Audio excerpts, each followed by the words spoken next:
ఆత్మీయులందరికీ నా హృదయపూర్వక శుభాభివందనములండి. అందరు ఎలా ఉన్నారు? బాగున్నారా? దేవుని కృపను బట్టి నేను బాగున్నానండి.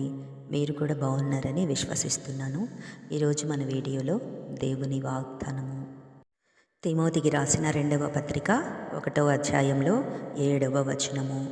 దేవుడు మనకు శక్తియు ప్రేమయు ఇంద్రియ నిగ్రహమును గల ఆత్మనే ఇచ్చెను, గాని పిరికితనము గల ఆత్మనియ్యలేదు. ప్రియమైన సహోదరి సహోదరులారా, ఈనాడు సమాజంలో చాలామంది రకరకాల భయాలతో బ్రతుకుతున్నారు కదండి. కొందరికి భవిష్యత్తు గురించి భయం, మరికొందరికి ఆర్థిక ఇబ్బందుల గురించి భయం, ఇంకొందరికి చేస్తున్న పనులలో విజయం లభిస్తుందో లేదో అన్న భయం పీడిస్తోంది. వ్యాపారంలో నష్టం వస్తుందేమో, కుటుంబాలలో శాంతి కరువవుతుందేమో, ఆరోగ్య సమస్యలు చుట్టుముడతాయేమో అని నిరంతరం ఆందోళన చెందుతున్నారండి. సంవత్సరాలు గడుస్తున్నా జీవితంలో ఆశించిన ఎదుగుదల కనిపించనప్పుడు మనుషులలో నిరాశ, నిస్సహాయత పెరిగిపోతాయి. తాము చేస్తున్న ప్రయత్నాలు విఫలమవుతున్నప్పుడు దేవుడు తమని విడిచిపెట్టాడేమో అన్న అనుమానం కూడా కలుగుతుంది కదండి. కానీ పరిశుద్ధ గ్రంథం మనకు స్పష్టంగా చెబుతోందండి, భయం అనేది దేవుని నుండి వచ్చేది కాదండి.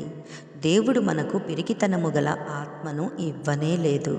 పిరికితనం లేదా భయం అనేది మనలను బంధించే ఒక నరకాత్మక శక్తి.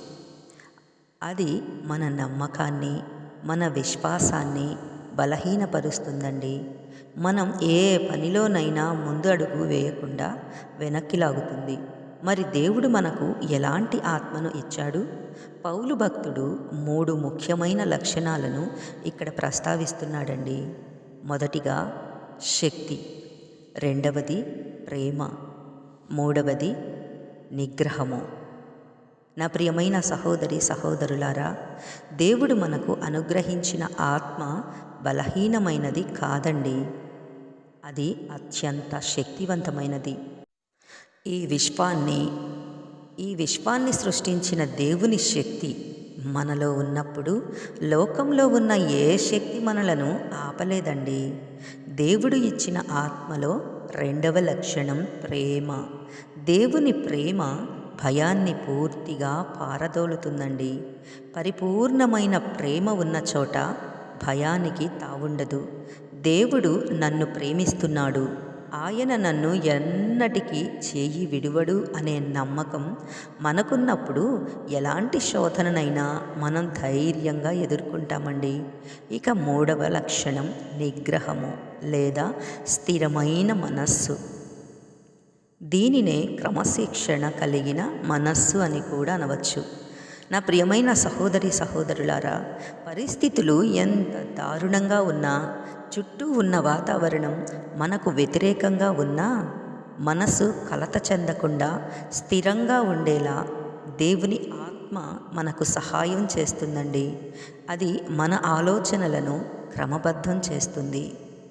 నా ప్రియమైన సహోదరి సహోదరులారా, మీరు ఒక పనిని ప్రారంభించి చాలా కాలం కావచ్చు, అందులో మీరు ఆశించిన ఫలితాలు రావడం లేదని, మీ ప్రయాణం చాలా నెమ్మదిగా సాగుతోందని మీరు బాధపడుతుండొచ్చండి.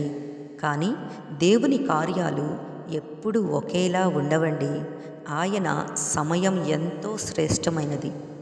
మనం ఓపికతో విశ్వాసంతో ముందుకు సాగాలి. మోషే ఇజ్రాయేలు ప్రజలను నడిపించేటప్పుడు వెనుక ఐగుప్తు సైన్యం, ముందు ఎర్ర సముద్రం ఉన్నప్పుడు ప్రజలంతా భయపడ్డారండి. కానీ దేవుని శక్తి వారిని రక్షించింది. దావీదు గొల్యాతును చూసి భయపడలేదండి. ఎందుకంటే సైన్యములకు అధిపతి అయిన యెహోవా నామమున తాను వెళుతున్నానని దావీదుకు తెలుసు కనుక. అదే నమ్మకం, అదే విశ్వాసం ఈరోజు మీకు కూడా అవసరమండి. నా ప్రియమైన సహోదరి సహోదరులారా, మీరు చేస్తున్న ప్రయత్నాలలో మీ కష్టానికి తగిన ప్రతిఫలం వెంటనే కనిపించకపోవచ్చు. మీ ఎదుగుదల చాలా తక్కువగా ఉండి ఉండవచ్చండి. కానీ చిన్న ప్రారంభాలను తృణీకరించవద్దని దేవుని వాక్యం సెలవిస్తుందండి. దేవుడు సమయం వచ్చినప్పుడు కొద్దిపాటి దానిని వేలంతలుగా మార్చగలడు. మీ హృదయంలో ఉన్న పిరికితనాన్ని, నిరాశను ఇప్పుడే యేసు నామములో వదిలిపెట్టండి. దేవుడు మీకు ఇచ్చిన శక్తిని, ప్రేమను, నిగ్రహాన్ని జ్ఞాపకం చేసుకోండి. విశ్వాసంతో ప్రతిరోజు ముందడుగు వేయండి. దేవుడు ఖచ్చితంగా మీ ప్రయాణాన్ని సఫలం చేస్తాడండి. మీ శ్రమను ఆయన చూస్తున్నాడు. మీ ప్రార్థనలను ఆయన ఆలకిస్తున్నాడండి. సరైన సమయంలో ఆయన మిమ్మల్ని హెచ్చిస్తాడండి. ఇప్పుడు మనందరం కలిసి దేవుని పాదాల చెంత చేరి ప్రార్థన చేసుకుందామా? ప్రార్థన. మహోన్నతుడవు, మహాగణుడవు, నిత్య నివాసివైన మా ప్రియ పరలోకపు తండ్రి, నీ పవిత్రమైన నామానికి స్తుతులు, స్తోత్రాలు చెల్లించుకుంటున్నాము. నాయనా, ఈ వీడియోను చూస్తున్న నీ బిడ్డలందరినీ నీ హస్తాలకు అప్పగిస్తున్నాను.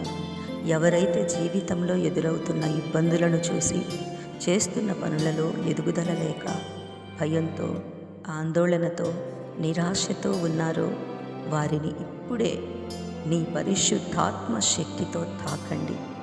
ప్రభువా, నీ వాక్యం సెలవించినట్లు వారికి పిరికితనము గల ఆత్మను కాకుండా శక్తియు, ప్రేమయు, నిగ్రహమును గల నూతన ఆత్మను ప్రసాదించండి.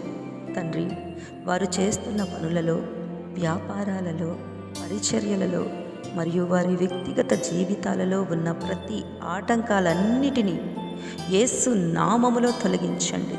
వారు ఎన్నో ఏళ్లుగా కష్టపడుతున్నా ఆశించని ఫలితం రావడం లేదని కృంగిపోతుంటే వారి కష్టాన్ని మీరు జ్ఞాపకం చేసుకోండి. వారి చిన్న ప్రారంభాలను ఆశీర్వదించి నూరంతలుగా ఫలించేలా చేయండి. వారి హృదయాలలో ఉన్న ప్రతి భయాన్ని, శోధనను దూరపరిచి మీ దైవిక సమాధానాన్ని, నమ్మకాన్ని నింపండి. నీ బిడ్డల ప్రయాణంలో నీవే తోడై ఉండి నడిపించుమని, రాబోయే రోజుల్లో వారికి గొప్ప విజయాన్ని దయచేయుమని, సమస్త మహిమ, ఘనత, ప్రభావాలు నీకే చెల్లిస్తూ మా ప్రభువును రక్షకుడునైన యేసు క్రీస్తు అతి పరిశుద్ధ నామములో ప్రార్థించి వేడుకొనుచున్నాము తండ్రి. ఆమేన్, ఆమేన్, ఆమేన్. God bless you all.